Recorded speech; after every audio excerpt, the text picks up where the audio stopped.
Estábamos comentando que a continuación tenemos con nosotros a Daniel Prieto González, cuya ponencia se llama Buscando a Neo. Y bueno, antes de nada queríamos felicitar a Daniel porque esta es su cuarta ponencia en 4 años. Entonces queríamos darte las felicitaciones de parte de todo el COEFI. Así que bueno, un aplauso para Daniel, por favor.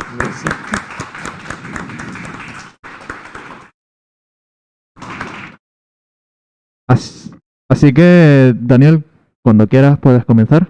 Tienes la palabra. Perfecto. Bueno, en primer lugar, agradecer a la organización el fantástico congreso que está. La verdad que conozco a muchos de los organizadores y ya suponía que iban a hacer un trabajo de gran calidad, pero bueno, todavía ha superado mis expectativas. Bueno, como venía diciendo, soy Daniel Prieto, alumno de cuarto de grado en física, y la presentación que les voy a exponer hoy la he titulado Buscando a Neo. Si hay dos palabras que provocan el fin del mundo en Internet, esas son, sin lugar a dudas, asteroide y rosar. Al instante, decenas de noticias de distintas páginas web te van a alertar sobre la inminente llegada de un asteroide potencialmente peligroso a la Tierra, siempre haciendo hincapié en el tamaño. Eso sí, nada de unidades del sistema internacional. Aquí lo que prima son los campos de fútbol, las grandes pirámides, los Boeing 747, las torres Trump e incluso los Empire State Buildings. El sensacionalismo y la alerta generan clics. Pero, ¿tiene algún tipo de fundamento tanta alarma? ¿Es posible que nuestra muerte finalmente venga del cielo? Y si esto ocurre, ¿podemos hacer algo para evitarlo o estamos condenados a ser meros espectadores? Durante esta breve charla montaremos nuestro Armagedón por capítulos y durante 10 minutos nos convertiremos en unos jóvenes Bruce Willis con el objetivo de salvar la Tierra. Episodio 1, compañeros de órbita. Lo primero que nos debemos preguntar acerca de los asteroides es ¿qué son? Los asteroides son cuerpos rocosos, deformes, es decir, que no han alcanzado el equilibrio hidrostático y que en el sistema solar se agrupan principalmente en dos regiones, el cinturón de asteroides y los puntos de Lagrange L4 y L5 de la órbita de Júpiter. Además, también encontramos a muchos de ellos orbitando alrededor del Sol en torno a las órbitas de los planetas rocosos. De este último grupo, los que de verdad nos interesan son los denominados NEO, u objetos cercanos a la Tierra.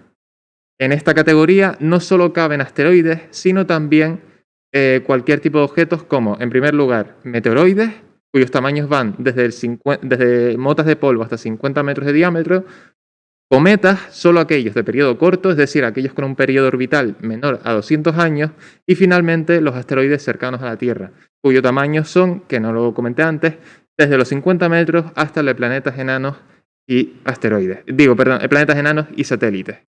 ¿Qué condiciones debe cumplir un NEO para ser considerado como tal? En primer lugar, como es lógico, la distancia a la Tierra debe ser relativamente pequeña. De acuerdo con su definición, el afelio de su órbita, es decir, el punto más alejado del Sol, debe estar como máximo a 1,3 unidades astronómicas.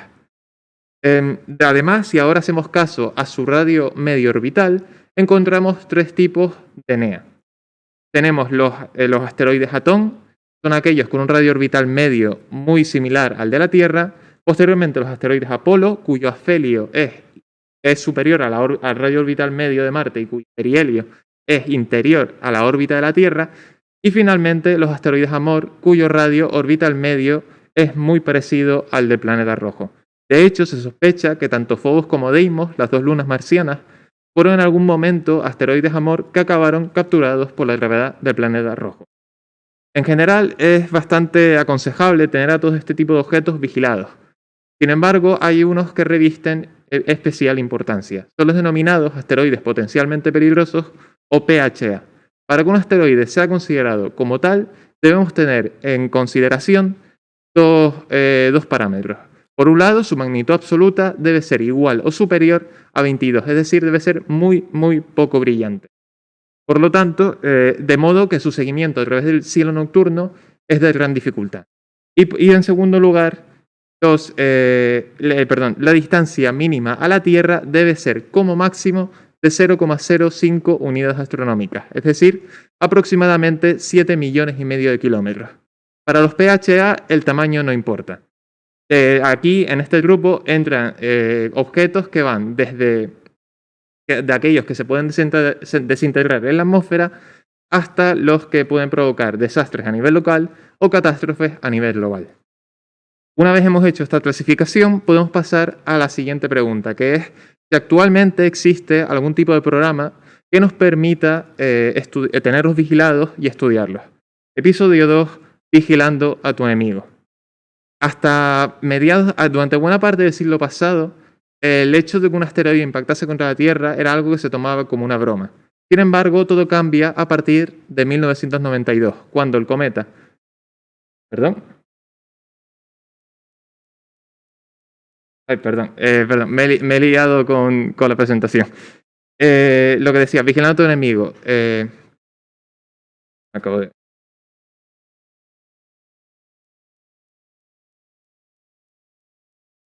Bueno, actualmente son muchos los centros de investigación de las distintas agencias aeroespaciales que están dedicados al estudio de los NEO.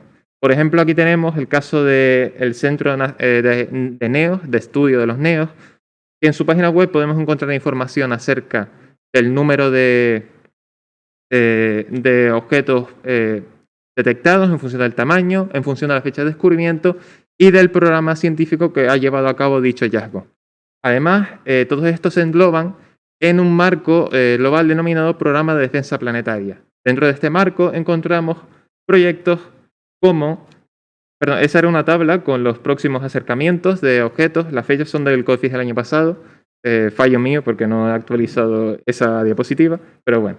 Dentro de este marco de investigación encontramos proyectos como el Catalina Sky Survey de la Universidad de Arizona, dedicado exclusivamente a la detección de este tipo de objetos.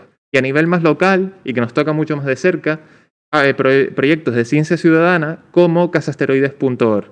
Casasteroides.org es una aplicación diseñada por un grupo de investigadores, entre los que se encuentra Miquel Serra, conocido astrofísico del IAC. Una vez accedes a esta aplicación, se te muestra un sector del cielo durante un intervalo de tiempo. Tu objetivo es analizar los puntos brillantes que vayan cruzando la pantalla y marcarlos con el dedo. De manera que lo notificas, pasa a una lista de posibles detecciones y un equipo de astrónomos profesionales comprobará si ese hallazgo que has realizado tú es positivo o negativo, si se trata de un asteroide o simplemente de algún avión, satélite u otro objeto luminoso. Ahora que hemos hablado un poco de los programas de detección y de estudio, ¿qué ocurriría si algún hallazgo de estos fuese un asteroide que se encuentra en ruta de colisión directa con la Tierra? ¿Podremos hacer algo? Capítulo 3, en la boca del lobo. Desgraciadamente, a día de hoy no podemos hacer nada para evitar un posible impacto de un asteroide. Nos falta información, nos falta infraestructura y por ejemplo, necesitaríamos detectarlo en un gran intervalo de tiempo, de manera que nos diese tiempo a mandar una sonda para desviar la trayectoria y evitar un posible impacto. Sin embargo, sí que hemos hecho misiones in situ que nos han permitido conocer mejor a nuestros compañeros de órbita. La primera de ellas, vale, esta era la parte de Shoemaker-Levy que quería poner antes, debe ser que no teníamos el mismo archivo de PowerPoint, fallo mío probablemente. Bueno, lo que quería decir antes, en el segundo capítulo, es que hasta durante buena parte del siglo pasado, el hecho de que un asteroide impactase con la Tierra era algo que no se planteaba dentro de la comunidad científica. Es verdad que se habían estudiado fenómenos anteriores, pero bueno, no era una cosa que estuviese en primera plana. Sin embargo, en el 1992, ocurre un fenómeno que cambia por completo la percepción de la sociedad. Este es la captura del Shoemaker-Levy 9, un cometa que cayó en las garras de Júpiter. Durante sus trayectorias en torno al planeta Joviano, se fragmentó en 27 pedazos y estos impactaron sobre la atmósfera joviana con la potencia de varias bombas atómicas. Las imágenes que se observan son tan buenas y son tan cercanas porque en aquel momento el planeta estaba siendo estudiado por la sonda Galileo. Estas imágenes acabaron en primera plana de televisión, de periódicos, de radio y fue el tema del momento. El pensamiento de la sociedad comenzó a cambiar, nos dimos cuenta de lo frágil que éramos frente a la amenaza de una roca del espacio exterior y se empezó a invertir dinero, desarrollando los programas que hemos comentado antes. Volviendo ahora un poco a las misiones, la primera en orden cronológico, de las que vamos a comentar en esta charla, es la Deep Impact de la NASA. Su objetivo de estudio fue el cometa 9P Tempel 1, descubierto por Wilhelm Tempel en 1875. Este es un cometa de 5,5 con un periodo de 5,5 años y fue visitado por la sonda Deep Impact en 2005, la cual llevaba a bordo un interceptor cinético cuyo objetivo no era desviar la órbita del objeto, sino estudiar el interior del núcleo. Así, a continuación tenemos la sonda Rosetta y el módulo de aterrizaje Philae de la NASA. Rosetta nombrada así en honor a la famosa piedra que permitió descifrar los jeroglíficos, y Philae en honor a un templo que hay ubicado en el Nilo. Ambos tuvieron como objeto de estudio el cometa 67P Churyumov-Gerasimenko, descubierto por Svetlana Gerasimenko y Klim Churyumov en 1969. Debido a un problema durante el proceso de aterrizaje, el Philae no se enganchó bien en la zona que se esperaba, rebotando y acabando en una región de sombra perpetua, lo que le impidió desplegar sus paneles solares y recargar la batería, acortando muchísimo la misión. A pesar de ello, durante las creo que un par de días duró la misión, el módulo de Philae recopiló numerosos datos e imágenes como la que vemos en la diapositiva. Por su parte, la sonda Rosetta estuvo orbitando el cometa durante un par de años, hasta 2016, cuando finalmente impacta contra Chury y finalizando la que quizás ha sido la misión más importante y la que más repercusión ha tenido de la Agencia Espacial Europea. Y por último, la única misión que a día de hoy sigue en activo, que es la OSIRIS-REx, cuyo objetivo es el asteroide Bennu. Ambos, tanto sonda como asteroide, nombrados en honor a personajes de la mitología egipcia. Bennu es un asteroide de tipo Apolo, con un diámetro de 460 metros, que fue al que llegó la sonda OSIRIS-REx en 2018. Durante estos años, sobre todo a partir de mediados del año pasado, la sonda realizó una serie de sobrevuelos que le permitieron tocar la superficie y tomar muestras de material. Las muestras que guardaba en un contenedor con una capacidad máxima de aproximadamente 6 kilos. Estos sobrevuelos finalizaron en torno al 7 de abril, es decir, la semana pasada, y se espera que para el 10 de mayo OSIRIS-REx empiece a abandonar la órbita del asteroide. Finalmente, en 2023 llegará a la Tierra y desde el espacio soltará la cápsula con el material recogido para ella continuar con una órbita heliocéntrica. Como hemos comentado antes, a día de hoy no podemos evitar un Armagedón, es una tarea imposible, pero cualquier paso que realicemos ahora es un paso ya dado para el futuro. Es verdad que son muchos los objetos que orbitan con nosotros alrededor del Sol, también es mucho el espacio vacío y las posibilidades de que impacte contra la Tierra son escasas, pero no nulas. Solo hay que recordar fenómenos como el bólido de Tunguska en 1908, el cual destruyó 2.700 kilómetros cuadrados de bosque en Siberia, o el más reciente Chelyabinsk en 2013, que dejó 1.461 heridos y numerosos destrozos materiales. Esto es todo por hoy. Espero que les haya gustado. Por mi parte, como siempre, ha sido un placer. Muchas gracias.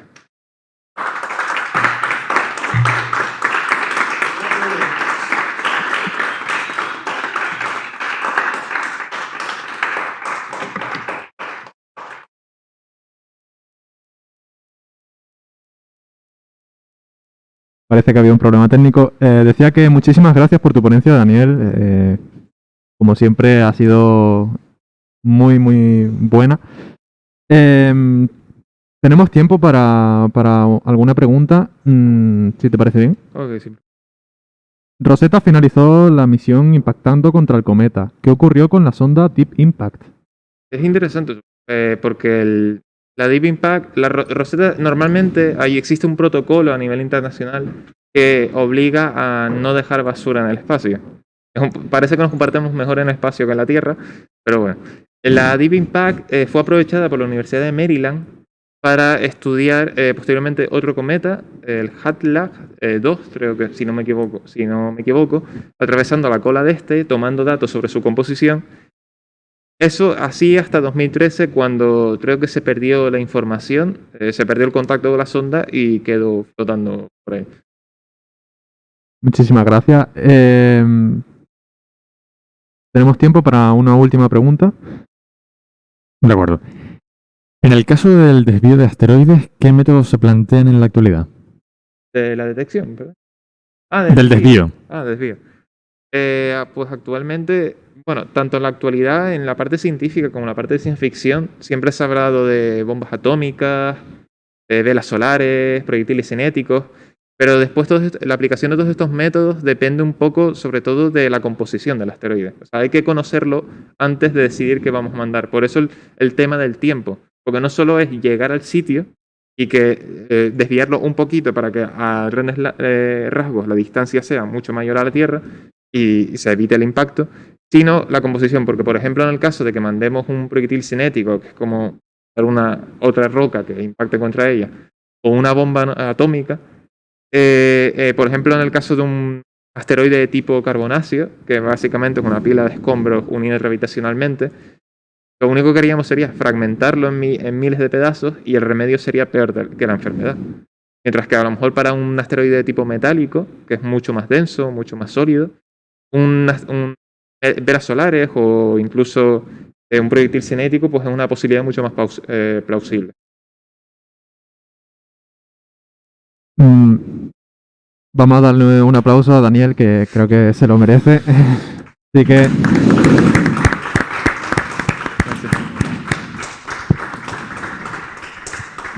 Bueno, no tenemos mucho más tiempo porque ya tenemos la próxima ponencia. Muchas gracias, Daniel, y esperamos verte pronto por aquí, seguir verte cada año como siempre te vemos. Muchas gracias a ustedes.